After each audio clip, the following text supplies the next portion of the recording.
coherence. Now, what we typically deal with is what we call a stressful lifestyle. So stress is one thing, but a lifestyle of stress is another.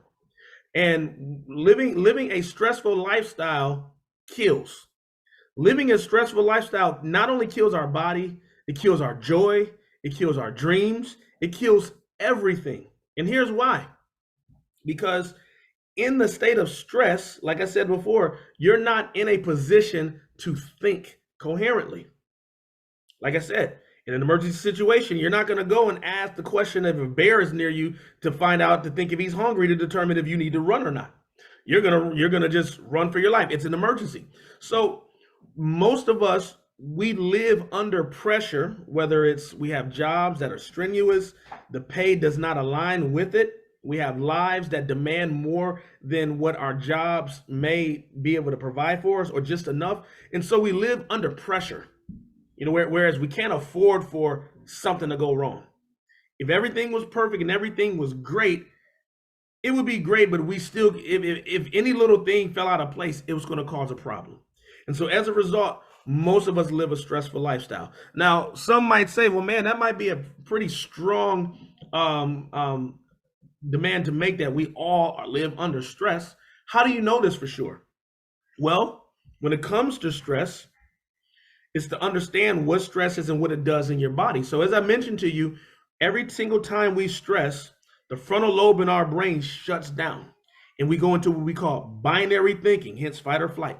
Now, in that state, we begin to produce a hormone called cortisol. It's a corticosteroid that we produce in our body. Some may know it from cortisone, which is a shot that people may take if they have like tendonitis or inflammations in their joints. But now this cortisol is what we begin to produce. And whether our heart rate is elevated or not, we're going to produce emotions in association to it. Most people think that, when you're under pressure, just relax. And just relaxing is not enough, because when you're in this frontal lobe, when it's shut down, you produce cortisol. And when your heart rate is elevated, you produce emotions of anger, anxiety, and frustration. How many of us have been angry? How many times have you dealt with that? Or even if I ask you the question, how often have you dealt with that? Now, let's say, hey, I'm not an angry person. I'm not a person that just gets wild out over everything. That's not me.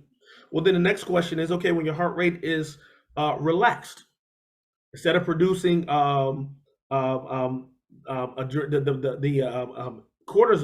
you produce acetylcholine, or you produce hormones in the sense now that when it's low, you create emotions of bitterness, detachment, and resentment.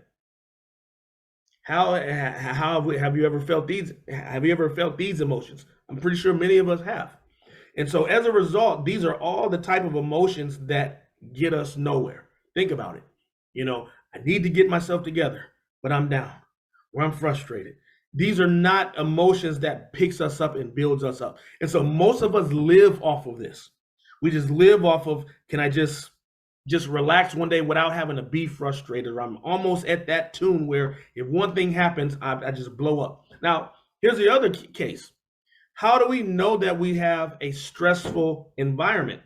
One of the things that cortisol does, cortisol is the one thing outside of what we eat that produces abdominal fat primarily around our midsections. So think about it. How many individuals, and we can even look at ourselves, do we know where we have protruding bellies from the rest of our body? 30, 40 years ago, people used to call them beer bellies. But here's the deal. I've never drank beer in my life, and neither has my mother or any of the people that I know who have been susceptible to this matter. So it has nothing to do with beer. But when we understand that is a sign that, wow, stressful lifestyles is protruding. When it comes to, as I mentioned in our previous session, when it comes to weight gain by overeating, we gain weight everywhere. It's everywhere. I'm going to gain weight in my arms, legs, everywhere. There's no such thing as spot development, or just the same, there's no such thing as spot reduction. But when it comes to stress and producing cortisol, that is the one caveat to this matter where you will develop abdominal fat around the midsection. And unfortunately, there is no way that we can remove that abdominal fat spot reduction wise by diet and exercise. So I'm saying this to say, because of to paint the picture that most of us live under stress more than we realize. So much to the point that we're so used to it, we don't recognize it. We just accept it. It's just for what it is. Or we consider stress when we're like heavy chested, feeling like our heart rate, our blood pressure is high, and we're having some problems. But like I said, you can live stressed with a low heart rate. Now,